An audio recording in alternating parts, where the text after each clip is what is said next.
Once there was a man who went on a journey to a very famous castle to meet the king, a very important king as well. He was very famous. He always wanted to do what the people, needed or what was necessary. The people too were very happy and satisfied with, living at this area next to the castle. The man, though, in order to make this journey, he had to carry a cross.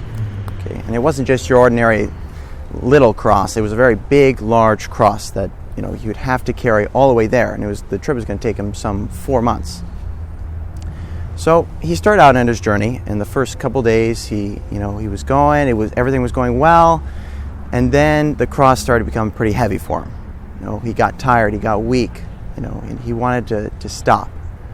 So, but instead of stopping, he started to just cut down the cross to trim it a little bit on the vertical beam, a little bit on the horizontal beam, until when he was getting close to the castle, the cross was just one little tiny thing, and kind of obviously a lot lighter and a lot easier. So he was pretty happy with this.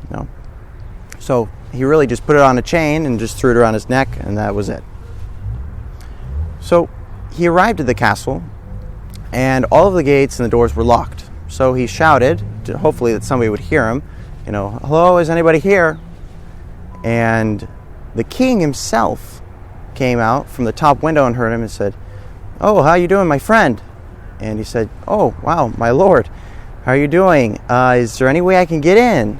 And he said, "Yes, but where is your cross?" That was the necessary thing in order for you to get into the castle. And the guy realized his mistake, that he needed that cross. The cross was the key for him to enter the castle. So he begged with the king, "Is there some way I can make up for this terrible mistake that I've made?" He went on this long journey for basically nothing. But the king said, "Yes, there is something you can do. We can give you a second chance. You can go back on the trail, and you can help someone else who is carrying their cross.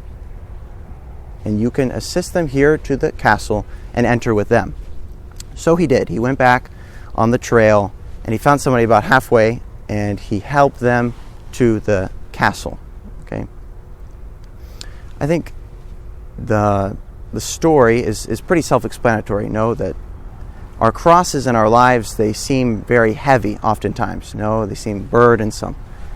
And this, can be very tough. Sometimes suffering, and we don't really understand suffering here in this life. It's a mystery. So it can be very hard to carry those little crosses that we have in our daily life. But it's important to understand and to always remember that we have to unite our sufferings in this life, to the sufferings of Christ, to the sufferings of Christ on his cross, right? He took up his cross. He freely took it up, for the sins of mankind. So we shouldn't avoid the cross in our lives, our daily crosses. We shouldn't lessen them or trim them down. We can't really dodge them, It's very important that we don't, We have to understand that the crosses that God sends us are a blessing, He's sending us those crosses so that we can grow in virtue, right? So that we can daily deny ourselves, those things that we need to deny ourselves in order to obtain heaven, in order to open the gates of heaven for us. Just as he took up his cross, to open up the gates of paradise, so also us, we have to take up our cross in order to open up the gates of paradise for us. So, another thing to look at is that many times when we throw off these crosses, that God sends us, we make our own crosses, and we throw them on our own shoulders, And these crosses, of course, they're not from God, so they're not in any way going to help us in our spiritual life, but they're only going to worsen it, They're only to become more of a burden. So it's always important to remember that we have to accept those particular crosses that God chooses to give to us, no matter what vocation we're living in. We have to accept them, as means in order to grow in our spiritual life. So we ask the Blessed Virgin Mary to help us to see and reflect on those crosses that we have in our own lives, and to ask ourselves, how am I responding to these crosses in my life? Do I avoid them?